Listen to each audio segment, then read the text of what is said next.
begged her. And then she surprised me. I had a job though, so. Do you still have it? The dress? Yeah.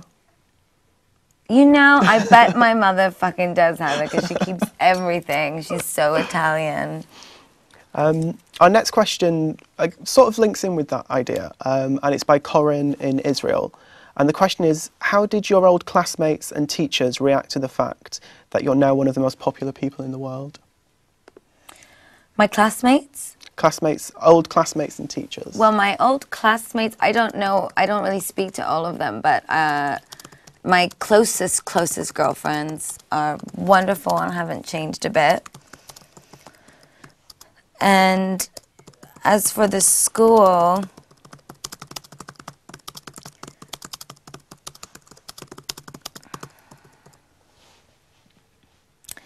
that has been a bit more of a kind of sad experience for me. The teachers have been wonderful, but the administration of the school, also many of which I don't really know, the nuns that used to run the school that I still know were lovely and they love me. But and also especially the English teachers and the head of the school that I was very close with, they were wild feminists and instilled so much good wisdom in us. And I have really nothing bad to say about where I went to school because I have really nothing bad to say about where I went to school because they really gave us such a wonderful education and the teachers were wonderful. But I will say I've been really sad about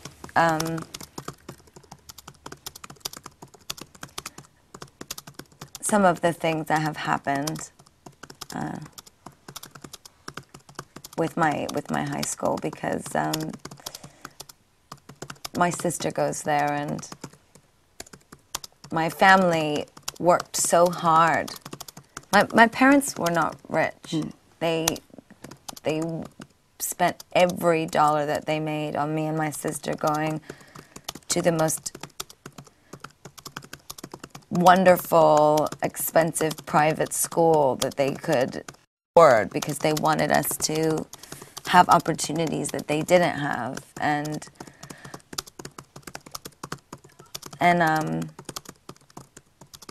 I suppose in an attempt to also say something about religion, as a Catholic school, I've been slightly put off by the very un-Catholic way that they have responded to my success and how supportive my family has been to them for over 20 years as a school. It's I don't like to say bad things, but it's disappointing. It's been really, no, I wouldn't even say disappointing. It's been more sad because I have such a lovely memory of my schooling, and I know how much, it's going to make me cry, I know how much my parents didn't have things because they wanted my sister and I to have things. And the way that my family has been treated has really made me sad because they gave the school everything so that my sister and I could have a wonderful education. You know, every charity, every auction, every time the chapel needed refurnishing, or, you know, they were so giving. My mother and father are the most giving, wonderful Christian people.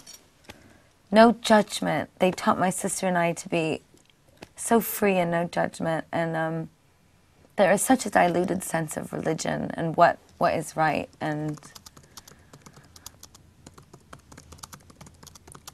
perhaps the school's just not what it used to be.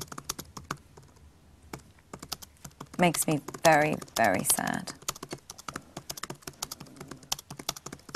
I'm sure they'll really love that I was so honest. No, you should as be. well, I think but I have to be honest about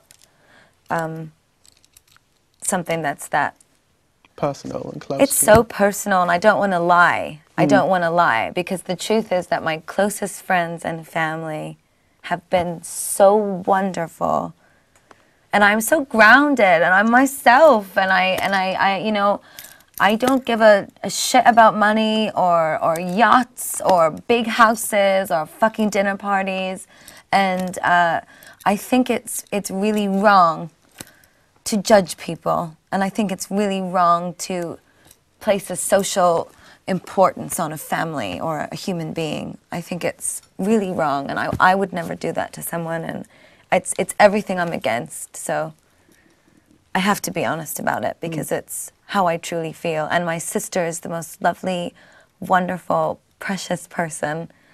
But I will say that the teachers at the school are the best and the most wonderful, brilliant teachers. They are truly magical, and Sister Bio, Mrs. Price, Dr. Lampidis,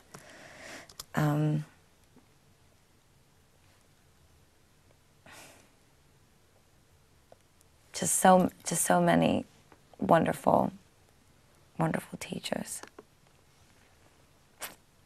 Great. Thank you for being so honest.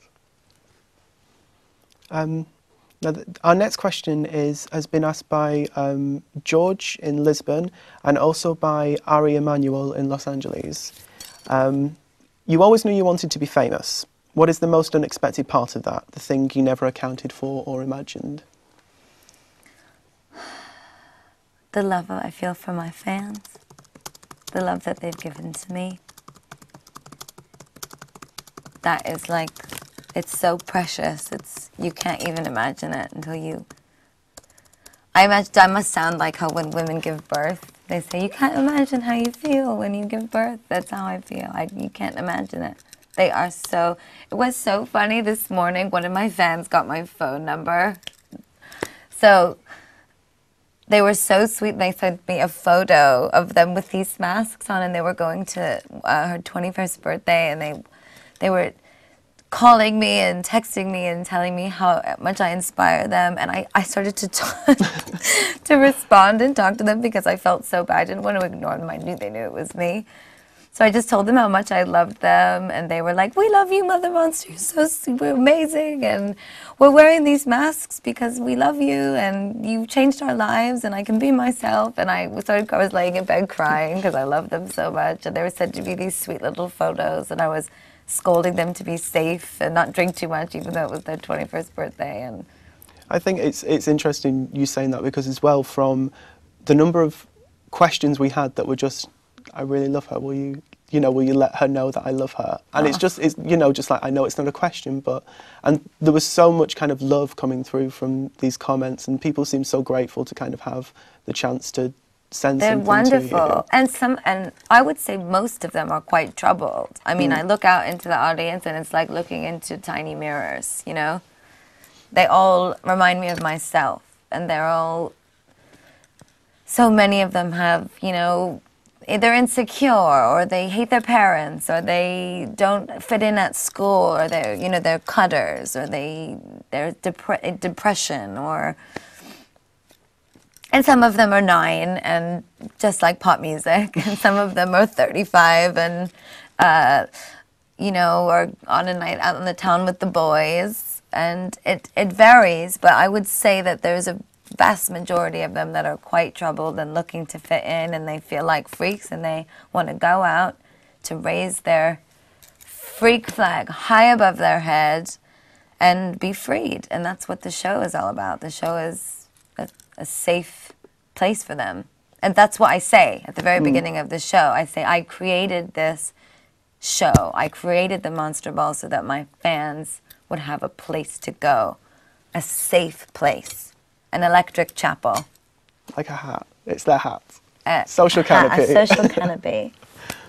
Our next question is from Jennifer from New York. And Jennifer's question is,